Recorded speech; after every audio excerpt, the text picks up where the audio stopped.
मैं आपको सर बुलाऊं, गुरुजी कहूं, स्वामी जी, मैं क्या कह के संबोधित करूं आपको? एक कार्यक्रम में, एक प्रोग्राम में मैं गया था, मुझे उन्होंने कहा कि आज हमारे बीच में गोल गोपाल आए होंगे। अच्छा, विवेक सर के बारे में हमने सुना है कि किसी को बिजनेस से रिलेटेड प्रॉब्लम हो तो 5 सेकंड के अंदर जवाब दे देते हैं। जब भाभी जी आपको तैयार होने के बाद पूछती मैं कैसी लग रही हूँ, 5 सेकंड में जवाब दे पाते हैं आप? हर घर में ये जरूर सुना होगा सबने, बच्चों के चक्कर में तुम्हारे साथ रह रही है, वरना तुमको तो कब का छोड़ के चली गई होती है। ये बड़ा कॉमन सवाल है। आपके फॉलोअर्स में रवीना टंडन भी है एक, तो जब आप आए कितनी मुस्कुराहट आएगी साहब। मैंने देखा आपके पास हर समस्या का समाधान होता है, तो ये रही मेरी समस्या। समस्या क्या? वाइफ हूँ मैं तुम्हारी। प्राचीन काल में वाइफ को समस्या कहा जाता था। तो हस्बैंड को क्या कहा जाता था? हस्बैंड को कहा जाता था कि कोई नहीं, बुरा वक्त है, टल जाएगा। हिंदुस्तान में जो बनेगी आलिया उसी को मिलेगा कालिया। हम सफेद कुर्ता पहन लेते हैं ना तो लगता है जैसे बतासा में चिमटा घुसा हुआ है। अरे यूपीएससी ना खखोर के पूछता है कुछ हो। अब जैसे किसी को कह देंगे मामा जी तो आराम से समझ में आ जाएगा। कहेंगे हमारे बाप के सार, तो कहेंगे कौन सी बोल रहा है बाप के सार? अरे मामा जी को ही बोला जाता है बाप के सार।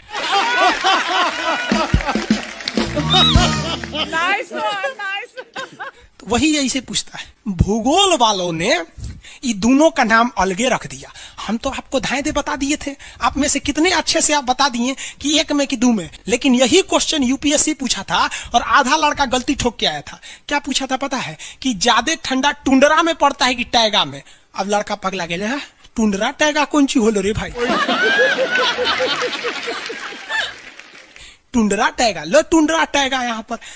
Very good. अरे इसमें इमोजी कौन लिख के भेज रहा है? ये सबको हमने बतियाने का आदत लगा है, इमोजी लिख के भेज देता कहीं। आगे लोग कहेंगे इमोजी कौन सी पढ़ेंगे हम? इमोजी लड़कियां बना बना भेज रही है सब। टुंडरा बोल रहे हैं तो अपन फोटो भेज रही है। और दिखाइए। ये इमोजी लिख के मत भेजिए आप लोग। अरे जो लिखना है लिखिए ना, इमोजी भेजता है सब। हिंदी मीडियम वाला तो कई को पता नहीं इमोजी मतलब कौन सी वाला। और जन सियार ऐसा पीला पीला मुखटवा बना रहा तो इमोजी बोला जाता है। ये रेखा बोलिए फटाफट, कौन सी रेखा है बीचों बीच से जा रही है? ये रेखा है विषुवत रेखा। कौन सी रेखा? विषुवत रेखा। हमारा प्यारा भारत ये रहा हमारा सारे जहां से अच्छा। ये हमारा हिंदुस्तान उत्तरी गोलार्ध में है, northern hemisphere of the earth. ये हमारा कौन सी रेखा? विषुवत रेखा। अरे ये क्या हो गया यार? टेक्निकल आदमी नहीं है हम, या नौटंकी कर रहा है। रेखा पे जितने देश है ना वहां के लोग एकदम मंगरैला की तरह काला होते हैं सब। आगे इतना भयानक काला होता है सब कि उनको देखकर हिंदुस्तान का अगुआ भाग जाएगा। दुल्हन की तो बातें छोड़िए, लेकिन जितना सुंदर लड़की होती है सब ना, बहुत सुंदर लड़की, वो देखिएगा जब टेढ़ा लड़का पसंद करती है सब। सुंदर लड़की को बुद्धि पता नहीं कहाँ होता है। एक्चुअली भगवान जो है ना सुंदरता बनाए। देखिए अगर किसी चीज में समय देंगे तो दूसरे चीज से समय काटना पड़ेगा। तो भगवान जिसको सुंदर बनाया ना, खूब सुंदर, तो उसको कुछ ना कुछ कहीं ना कहीं से समय काट लिया। तो जो बुद्धि बना रहा था तो बुद्धि काट लिया। तो जितना देखिए जितना सुंदर लड़की की रहेंगी सर, अजबे सबसे फसल रहती है सर, एकदम खौराइल रहेगा। खूब सुंदर लड़की लेके घूमेगा। आप देखिए ना, एक देख लीजिए ऐश्वर्या राय को, कोना से बिया की हूँ, अभिषेक बच्चन। बताइए हम लोग उस टाइम खा लिए थे लोग। और दिखाइए। हाँ अजब हाल है भाई। तो वही हो गया। तो यहाँ पे जितना मिलेगा सब ना, सब का सब मिलेगा सब काला काला। और हिंदुस्तान में जो बनेगी आलिया उसी को मिलेगा कालिया। यहाँ कश्मीर में खूब ठंडा, कश्मीर की कली, वाह वाह, समझा गया। वहां कोई फेयर एंड लवली की जरूरत नहीं है। कश्मीर के लड़का लड़की सब गोरे होते हैं लोग। और नीचे दक्षिण भारत में देखेंगे तो सब झौंसल मिलता है सब। कुछ कुछ हीरोइन गोरी हो जाती है सर। अब बाल्टी में सोचो फेयर एंड लवली घोर के में नहा लेगी तो गोर ना हो जाएगी सर। सब भूगोल का नियम काम नहीं करता है यहाँ पर। समझ में आ रहा है कि नहीं आ रहा? तो साउथ के लोग काले क्यों होते हैं? अब भैया साउथ वाले लोग बुरा नहीं मानिएगा, और काला होना बुरा क्या? हम खुद काला है, हम क्या दूसरे को बोलेंगे? हम सफेद कुर्ता पहन लेते हैं ना तो लगता है जैसे बतासा में चिंटा घुसा हुआ है। आपको फिर बताए ना, जितना काला रहता है उसको कैसा मिलती है सब। हाँ चलो ध्यान से देखो इधर। यहाँ समझिए, आप समझ में आया? कश्मीर के लोग गोरे काय होते? अच्छा, कश्मीर से तो ज्यादा गोर चाइना वाला होगा सर, ओसे गोर तो रूस वाला होगा सर। ऐसे रूस वाला को देखेंगे ना, व्लादिमीर पुतिन को देखिएगा तो लगेगा जैसे छीलल मुर्गी है। अंग्रेज सबको ऐसे कर देता है सो तो खून दिखने लगता है यहाँ पे लाल लाल। समझा कि नहीं? क्या भूगोल कितना इजी है ना? इजी नहीं है, बकलोल कहेंगे इजी नहीं लग रहा है इसको। सुतल है। आगे बढ़े तो जितने लोग विषुवत रेखा के करीब वाले हैं वो होंगे काले, बीवी में रहेगी गोरी। और जो ये कोई भूगोल का नियम नहीं है रे भाई। और दिखाइए। बस खत्म। टफेस्ट एग्जाम है इंडिया का, यूपीएससी। उसकी 2.5 लाख की फीस को हम 7,500 में कर दिए। बहुत बढ़िया, बहुत बढ़िया, वेरी गुड। ऐसे हम लोग को लगता होगा 7,500 बहुत कम है। एक लड़की ने कहा कि सर शाम वाले बैच को ना मॉर्निंग में कर दीजिए। हम कहे बाबू तो इतना सबके इंडिविजुअल से तो बैच ट्रांसफर नहीं, क्या प्रॉब्लम है? उसने कहा ना शाम में हमको दूसरे के यहाँ बर्तन मांजने जाना होता है। एक लड़का बेचारा नदी से बालू निकालता था और वो बालू को भरता था, फिर नाव बालू को किनारे लेके बेचती थी, और वो बालू भरता था, उससे मेरी फीस ले आया। हमारा हाथ कांप गया, हम कैसे फीस ले लेंगे यहाँ पर? उसी दिन हमने ये प्रण लिया था कि भारत का कोई भी बच्चा उसके सफलता में पैसा उसकी बाधा नहीं बनेगी, चाहे उसको जितना भी पढ़ना रहे।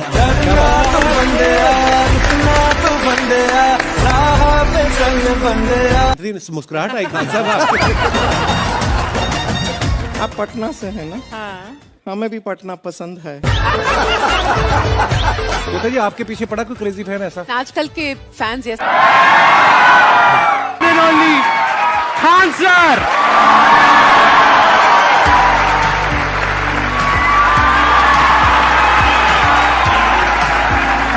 क्या हाल चाल जी, कैसे हैं आप? सीरियल तो और ससुरा चौपट रहता है। देखो सीरियल में समझे में नहीं आता। अच्छा एक चीज कभी गौर किए हो, सीरियल में ना हीरोइन जो होती है सब, यानी जो उसमें वो लीडिंग कैरेक्टर में होते हैं सब। आदमी सीरियल में झुंझुन्ना रहता है। आप सीरियल को ध्यान से देखिएगा, आदमी का रोल क्या होता है। जैसे सीरियल चालू होगा, आदमी को शीशा के सामने टाई लगाते दिखाया जाएगा, उसकी पत्नी बैग लेके खड़ा रहेगी। अगला सीन में वो ऑफिस में लैपटॉप खोला है, खत्म काम उसका, सीरियल खत्म, बाकी सब महिला। अच्छा तू खाना बनाई है, नमक झोंक देगी जा।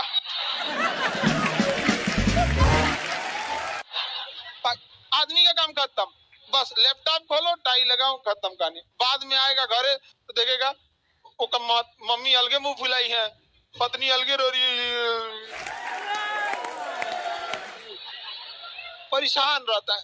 तो सीरियल में तुम तो मेल का कैरेक्टर देखना, बेचारा इसको लिया क्या है,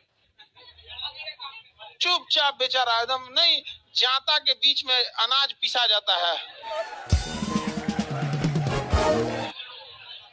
समझ में आ गया कि नहीं आ गया? सब बेचारा पिसा जाता है यहाँ से। किसी को दिक्कत? आप लोग भी पिसाइएगा। इसलिए डे 1 से आप लोग हमारी बात को याद रखिएगा। डे 1 से पहले दिन से तुम लोग एकदम समझ में आता है। तुम्हारा उम्र कितना है रे अभी? तो तुम बोल दिया, पूरा क्लास का माहौल खराब करके रख दिया। टैडी दे, टैडी दे, चल पीछे घूम, पीछे पीछे उधर।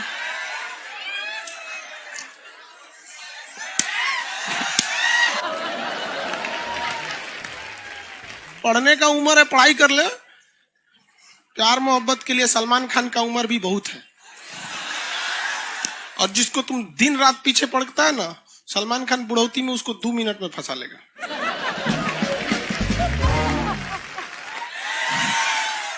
लड़की खूबसूरत हो और लड़का कामयाब हो, प्यार 2 मिनट में हो जाता है। आगे तुम हम लोग को तो ये याद रखियो भैया, हम बजरंग बली के बहुत बड़का वाला, हमरा से हमने ये सब प्यार मोहब्बत वाला बात, हमारा दिमाग जल जाता है। ये भारत की संस्कृति है बाबू। ये अंग्रेजों के यहाँ वैलेंटाइन डे होता है, जहां हर साल उनके प्यार मोहब्बत बदल जाया करते हैं, अगले साल दूसरे को वो लोग करते हैं। भारत की संस्कृति है, यहाँ एक बार जिनसे प्यार होता है 7 जन्मों का रिश्ता निभाने के लिए 7 फेरे लेते हैं वो लोग। हम अंग्रेजों के लिए नहीं है किसी ओके वहां फादर डे मनाओ, क्योंकि याद ना आता है हमारा फादर कौन है। तुम मम्मी से पूछो, मम्मी 2013 में तुम किसके साथ शादी की थी? ओहो, जॉन डिसूजा, उसके बाद विक्टर। हम बोले ना लड़का के लिए क्या होना जरूरी है, क्या मैं आप लड़की के लिए चल लोग बोलते हैं ना प्यार मोहब्बत दिल से होता है, घंटा दिल से होता है।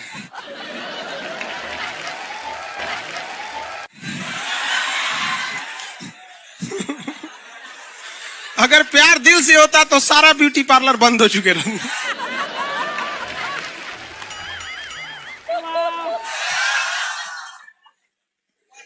यार यहाँ शादीशुदा लड़की नैहर से ससुराल जाती है तो मेकअप करके जाती है, उसको ही पता है वैल्यू।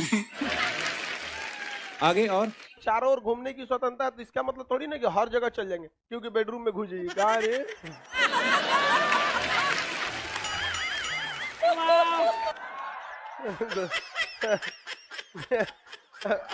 आज जाके कह दीजिए खान सर बोले थे चारों ओर घूमने की स्वतंत्रता, के कचर के मारेगा आपको। अगला स्टेशन कैंट एरिया है, वसंत विहार। जिनके पास इस स्टेशन पर उतरने का कार्ड ना हो न उतरे, और आपके पास कार्ड नहीं है उतर गए, चल ना घूम के आते हैं दूसरे का मेट्रो से, तो वहाँ बैठल रहेगा आर्मी वाला धो देगा। अगले मेट्रो में आप जाएंगे नहीं, पहुंचाए जाएंगे। घर में भी देखिएगा ना, महिला हड़ताल करेगी तो बोलबे नहीं करेगी तुझे।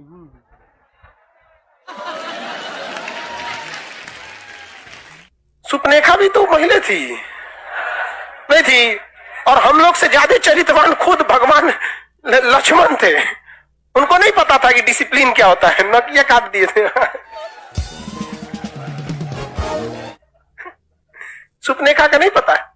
देखो लड़कियों की मेमोरी को लोग मजाक उड़ाते हैं, लड़कियों को आज भी वो बात याद है कि सुपनेखा जो प्रपोज की थी तो नाक काट लिया गया। कोई लड़की नहीं करेगी प्रपोज, उसी समय से डरी हुई है। ये डर उनके डीएनए में घुस गया है। कौन जी कहती है नहीं सर, कौन लड़की करती है प्रपोज? इस सबको समझो नहीं आता है, कहां बोलना चाहिए कहां नहीं बोलना चाहिए। नहीं सर, तेरे नाम मूवी देखे, मारता है उसको चोट कहां तक चल जाता है, अंदर तक, ले गायब हो गया। गजनी देखे, हाँ मारता है तो क्या हो जाता है, पूरा उसका ब्रेन गड़बड़ा जाता है। समझा गया कि नहीं? गल बहुत खतरनाक, दोनों ससुरा पिटाया सब लड़की के चक्कर में। प्यार करने से पहले अंजाम देख लो, यकीन ना आए तो गजनी और तेरे नाम देख लो। एक्चुअली मैचिंग भी है। क्या जरूरत है भैया पिटाने की, इतना मेहनत से भगवान ने ब्रेन दिया। आप लोग जीवन भर मेहनत कर करके इसमें डाउनलोड करते रहते हैं, कभी फिजिक्स, बायोलॉजी, केमिस्ट्री, कोनो लड़की के चक्कर में फरवा के चलेंगे, क्या हो गया फिर? लाइव वाले सब समझ रहा है, हाँ ये लाइव वाला भी बहुत होशियार है, ये उधर हंसता है सब। ये कैसे हंसता है सब पता है? इमोजी बना देता है।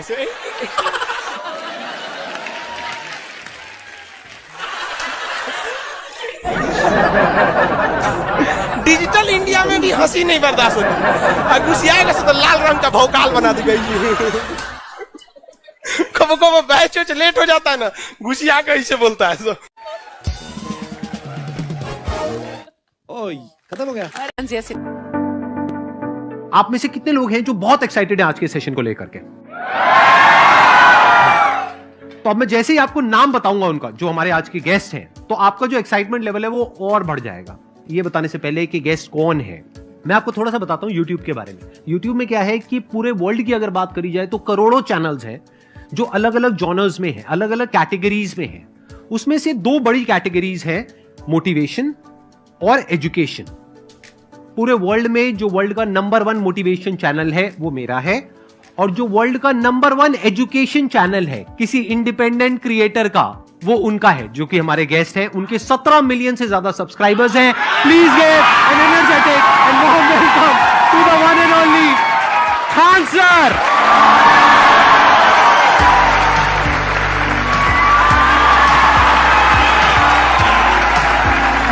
क्या हाल चाल जी, कैसे हैं आप?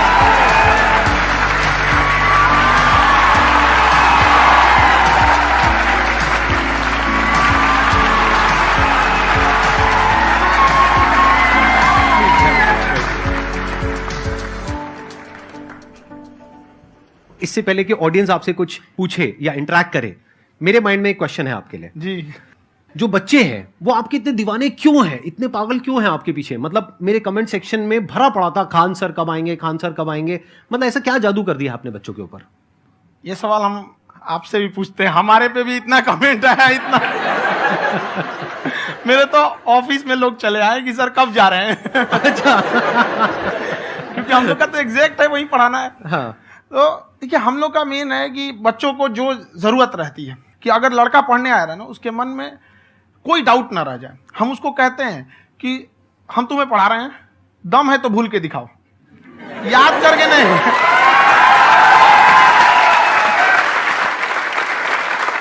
प्लस आप जिस प्राइस पॉइंट पे पढ़ा रहे हैं, आई थिंक वो सबसे कम है, वो बहुत ही कम है। सर, ये जो फीस का कल्चर है, ये हमारा इंडियन कल्चर नहीं है।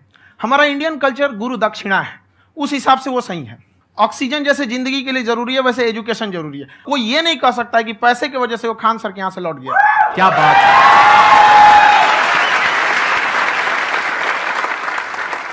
मैंने देखा कि आपका ये जो चैनल है कि ये पिछले 3 साल के अंदर अंदर ही ग्रो किया है। हमको जब चैनल शुरू हुआ तो एक दिन में हम 4-5 वीडियो बनाए। एक हमको कुछ आता, आज भी नहीं आता इतना, तो हम देख के कैमरा उमरा तो हम कंफ्यूज हो गए, बाप रे।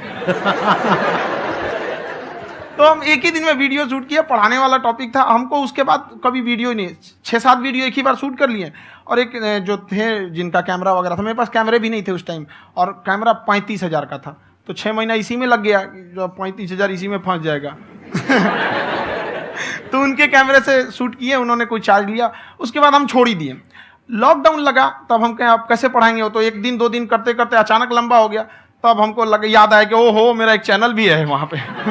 तो उस समय उस पर लगभग 30,000 सब्सक्राइबर हो चुके थे। तो जैसे लॉकडाउन लगा तो उस पर पढ़ाना चालू किया, और पता नहीं क्या लोगों को पढ़ाई में इतना इंटरेस्ट आ गया कि आपका स्टाइल ऐसा है थोड़ा सा। आप आई थिंक पढ़ाई के साथ साथ में जो बीच बीच में आप थोड़ा बहुत छोड़ते रहते हैं ना, मतलब जो एंटरटेनमेंट चलता रहता है। ये बात हम देखिए, जब हम गुलाम थे ना, तो अंग्रेजों ने एक चाल चला था कि भारत को हम फिजिकली गुलाम रखेंगे 100-200 साल, मेंटली 1000 साल कर देंगे। उन्होंने पढ़ाई का मॉडल चेंज कर दिया। उन्होंने ऐसा डिजाइन किया कि ये टीचर की रिस्पॉन्सिबिलिटी है, वो पढ़ा के चला जाए। टीचर की रिस्पॉन्सिबिलिटी यहां खत्म नहीं हो जाती है। पढ़ाना तो कोई भी पढ़ा सकता है, टीचर की इससे बड़ी रिस्पॉन्सिबिलिटी होती है उसे समझाना। वो समझा कि नहीं समझा। अगर लड़का आपके समझाने के बाद डाउट रह गया तो ये आपकी गलती है। लड़का हमसे पूछता है, सर इतनी भीड़ है आपके पास, तो कहते सर डाउट कैसे पूछेंगे? हम कह रहे यार तुम्हारा डाउट बचेगा तब ना पूछेगा तुम डाउट यहाँ पे।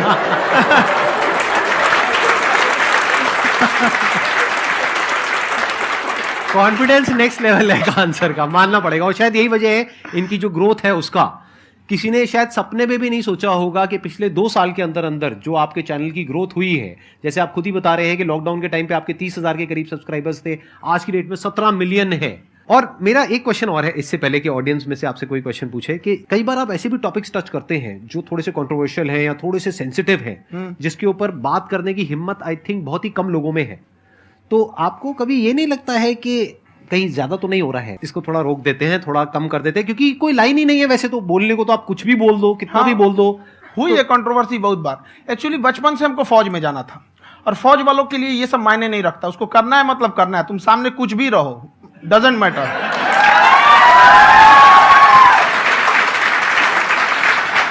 और मैंने YouTube पे देखा कुछ वीडियोस में कि आपका जो इंस्टीट्यूट है वहां पर आज से कुछ साल पहले कुछ बम गिरे थे। कुछ गिरे थे, कुछ तो बहुत सॉलिड जगह गिरा था, फटा नहीं वो।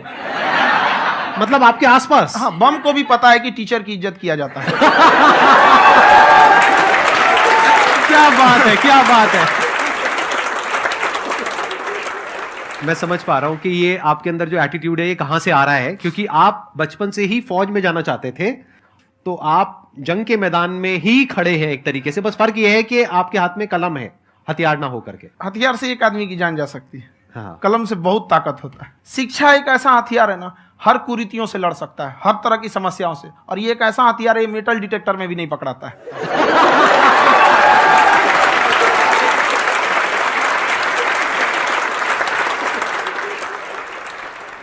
मेरा क्वेश्चन ये है कि अभी प्राइवेट ऑर्गेनाइजेशंस में पीटने का, पनिशमेंट का ये सिस्टम जो है खत्म हो गया है। हम आपके वीडियो में देखे हैं सर कि आप एक बड़ा सा रोल रखे रहते हैं, पुलिस वाला लाठी है वो, पुलिस वाला लाठी है, और स्टेज पे बुला के बच्चों को उसी से धुनाई शुरू कर देते हैं मस्त एकदम से, है ना। तो सर मतलब कि बच्चे मतलब कि डरते नहीं है आपसे, और इस तरीके से कैसे कनेक्टेड हैं आपसे, है ना। और एक और क्वेश्चन सर, यूपीएससी का जो आप अपना बैच स्टार्ट करने वाले हैं, ठीक है, उसके बारे में बताइए सर, क्योंकि मुझे मतलब उस चीज को करना है सर, ठीक है। और संदीप सर को देख लिए, मेरा तो वैसे ही हो जाना है।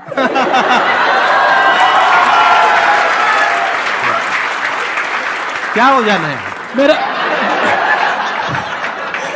पूरा कंप्लीट करो। I'll be an IAS officer next year because I have seen you, sir. My day is like complete, sir. All the best. Thank you so much, sir. Thank you. पूरा बोला करो। Thank you. देखिए, लड़कों को जहां तक पीटने की बात है, जब पढ़ाने की बात आएगी तो उसको हम पूरे बेहतरीन ढंग से पढ़ाएंगे। लेकिन जब सजा देने की बात आएगी ना, तो वो भी बेहतरीन ढंग से होगा। ऐसा थोड़ी होगा कि बस एक ही चीज बेहतरीन ढंग से होगा।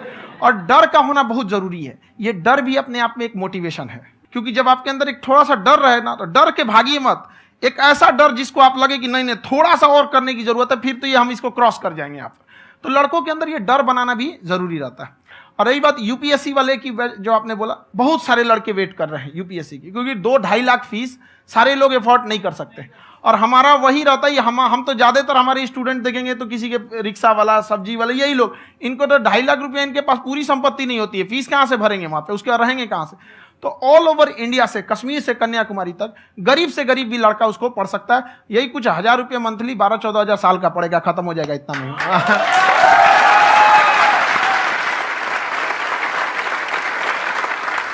ये जो डंडे वाली बात इन्होंने कही, ये सच है? मतलब आप सच में एक डंडा रखते हो? पुलिस का ही है वो।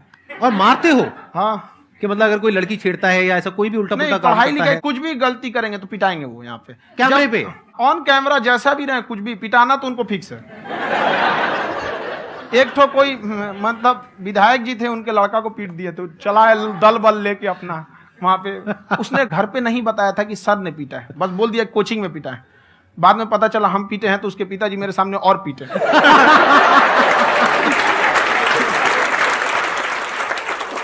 सर आपका सबसे बड़ा डर क्या है, आप दोनों का? फौजी को डरे नहीं लगता है। बाकी अफसर से पूछिए। आज के सेशन से पहले कोई डर नहीं था, लेकिन अब मुझे इनकी डंडे वाली कहानियां सुन करके डर लग रहा है कि कहीं मैंने गलती से कुछ बोल दिया और इन्होंने कहीं पीछे कुछ रखा हुआ है, और यही आ करके अगर इन्होंने मेरी पिटाई कर दी तो बहुत बुरा हो जाएगा। तो इसलिए हमको थोड़ा डर लग रहा है।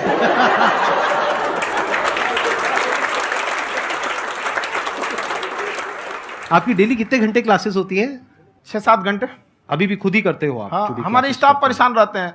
हम 1:30-2 बजे सोते हैं, सुबह 6 बजे उठ जाते हैं, परेशान रहते हैं। अरे इतना क्यों करते हो, है ना? क्योंकि उनको भी साथ साथ लगना पड़ता है ना? उनको साथ साथ लगना पड़ता है। हम जग गए हैं तो कोई सोया थोड़ी रहेगा, परेशान रहते, दिन में सोते ही नहीं है बेचारा, कहीं कहीं जाके सोते रहता है। हम सीट बांध दिए कि भाई तुम इस समय सो जाना, तुम इधर सो जाना। आपकी शादी हो गई या नहीं हुई अभी? मेरी खुशहाली देख के आप आइडिया लगा सकते हैं।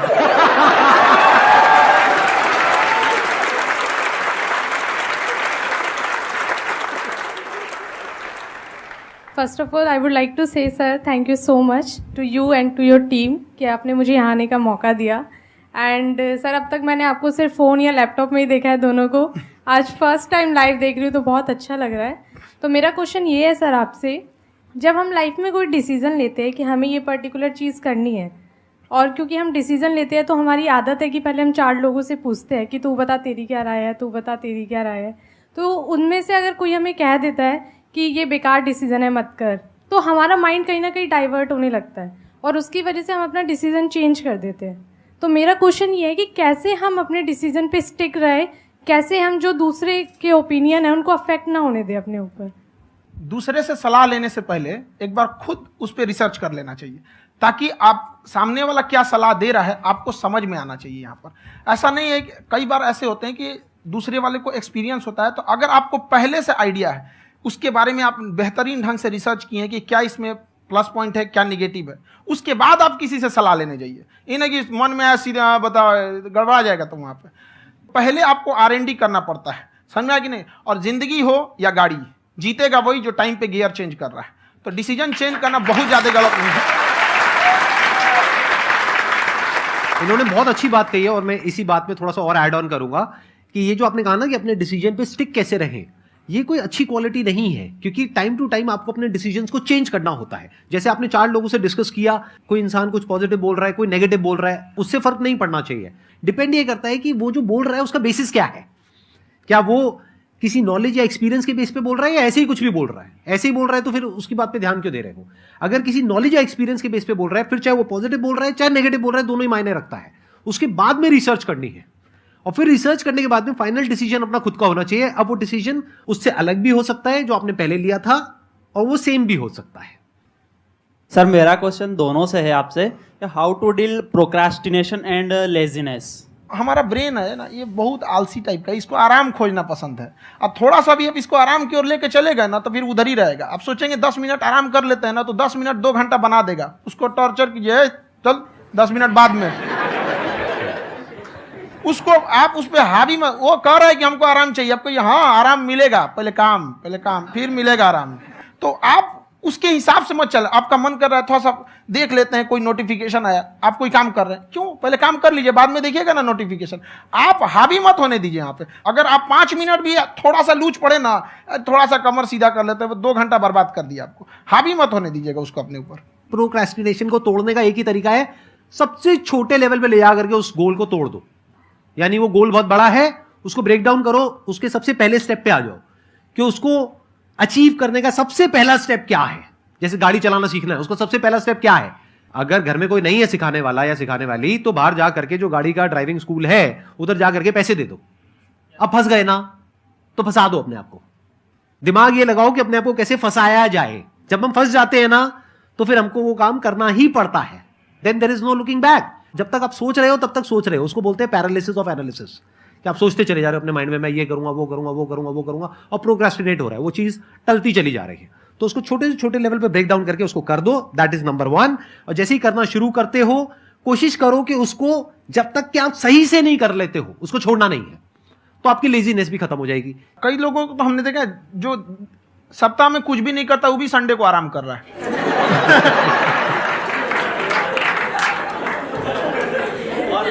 वैसे कहा भी जाता है कि अगर कोई काम आपको करवाना है ना तो ऐसे किसी इंसान को दो जो बिजी है। हाँ। ऐसे आदमी को मत दो जो खाली है। ये परफेक्ट एग्जाम।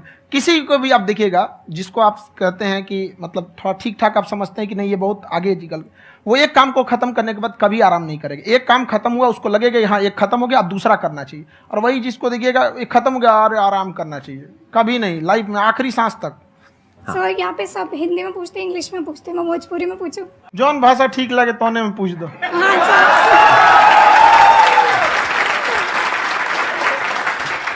सर ये पूछे के चाहते नहीं कि जैसे हमने के पढ़ाई करे निशान, तो कभी कभी डेली टारगेट्स जो होला वो कंप्लीट ना होला। अगर टारगेट्स कंप्लीट भी होला तो फिर ऐसा इरिटेशन या फिर वो एंजाइटी या फिर कि और करना है या फिर अभी नहीं हुआ, वो चीज़ हमेशा रहेला, तो वो कम कैसे करल जाए? देखिए टारगेट्स को ना हम लोग को एक अपने हिसाब से पहले फिट करना चाहिए। ऐसा नहीं कि दूसरे किसी इंसान को देख के हम टारगेट फिट कर ले। कोई लड़का 8 घंटा पढ़ रहा है, कोई पहली बार अभी पढ़ना ही चालू किया, उसको देख के 8 घंटा पढ़ेगा तो पढ़ाई छोड़ देगा। तो आप अपनी क्षमता के हिसाब से देखिए कि आप कितना पढ़ सकते हैं। अगर आपने एक घंटे को बना लिया कि हम 1 घंटा पढ़ सकते हैं, अगले 1 हफ्ते तक उसको सस्टेन रखिए। जिम में कैसे करते हैं लोग, पहले दिन उठा लीजिएगा 1 कुंटल तो हार्ट अटैक हो जाएगा। तो वो धीरे धीरे टारगेट सेट कीजिए और अपनी क्षमता को भी देखिए। हर इंसान की क्षमता अलग है। कंगारू को देख के हाथी छलांग मारेगा, पैर तोड़ के बैठ जाएगा।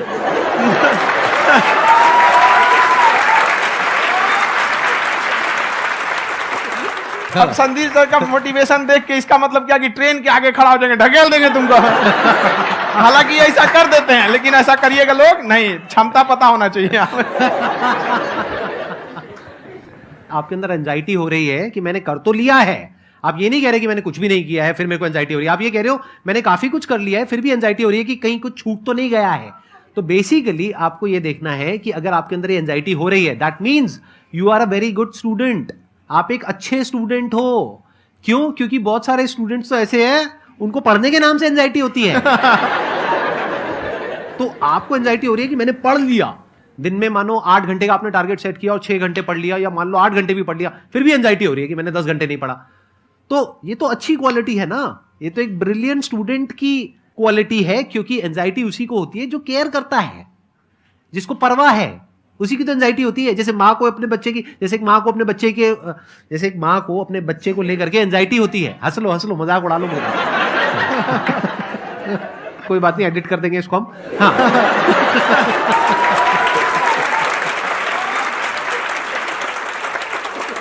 जैसे एक माँ है, उसको अपने बच्चे को लेकर के एंजाइटी होती है, थोड़ी सी भी तबीयत खराब हो जाए उसको एंजाइटी होती है, चाहे बच्चा ठीक भी है, डॉक्टर को नहीं होती है। क्यों? क्योंकि माँ को उस बच्चे से प्यार है। तो दैट मीन्स कि आप अपनी पढ़ाई को लेकर के सीरियस हो, इस वजह से आपके अंदर एंजाइटी हो रही है, विच इज नॉर्मल। जहां पर प्यार मोहब्बत होती है वहां पर थोड़ी बहुत एंजाइटी तो होती ही है ना। समझ रहे हो ना मैं क्या कहना चाह रहा हूं? आप लोग समझ रहे हो ना मैं कहां जा रहा हूं? जब वो किसी और से बात करती है तो एंजाइटी होती है ना।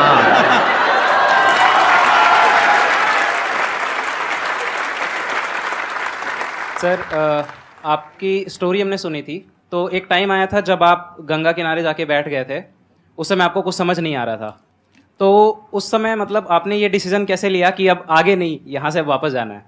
रास्ता ही नहीं था। घर जाने के लिए एटलीस्ट 90 रुपए चाहिए थे, जेब में 40 रुपए थे, कैसे घर जाते हैं? और हम गंगा के किनारे चुपचाप बैठे बैठे हम कहें कि अब बहुत टेंशन हो गया, अब घर जाना चाहिए। रूम पे तो किराए के रूम पे ही आदमी सारे लोग रहते, गए वहाँ पे तो रूम लॉक हो गया था। तुम खटखटाए तो ऊपर से गुस्सा से बोले जो ऑनर थे, क्या टाइम हो गया है? तुम कहे 9-10 बज रहा होगा, घड़ी देखिए तो 2 बज रहा था रात का, 2-2:30 बज गया था वहाँ। टेंशन में आप तो होता है, कई बार ऐसा समय आएगा कि लगेगा जैसे अब कुछ नहीं हो सकता है, तो इससे घबराना नहीं है। कभी कभी गुच्छे की आखिरी चाबी भी ताला खोल देती है। जो बातें आपने बताई कि घर में प्रॉब्लम्स ये तो बहुत लोगों ने फेस करी वहां पर, आप अकेले नहीं है, बहुत लोगों ने ये प्रॉब्लम्स फेस करी, बहुत तरह की प्रॉब्लम्स देखी, बहुत तरह की स्ट्रगल्स देखी, लेकिन वो सब इतने कामयाब नहीं हो पाए जितने कि आप हुए। तो आपके अंदर ऐसा कुछ ना कुछ है जो औरों के अंदर नहीं है, तो वो मैं जानना चाह रहा हूं कि वो ऐसा क्या था जहां से कि आपका दिमाग यहां तक सोच पा रहा है कि मैं पूरे इंडिया में इतने बड़े लेवल का चेंज लेकर के आ सकता हूं, एजुकेशन फील्ड में रेवोल्यूशन लेकर के आ सकता हूं। ये सोचना ही बहुत लोगों के बस का नहीं है। मेरी एक खुद की थिंकिंग, अगर हमको कोई 100 रुपए किसी काम के लिए दिया, हम सबसे यही कहते हैं, तो हम कोशिश करते हैं उसे 200 का रिटर्न दे। अगर कोई हमसे 200 रुपया फीस दे रहा है, 250 दे रहा है, तो हम उसको ये कोशिश करते हैं कि तुम्हें ऐसा लगे कि नहीं भैया हमने 10-20 हजार का पढ़ लिया यहाँ पर, वो ईमानदारी से कभी कमी नहीं। और हमेशा अगर हम प्रॉमिस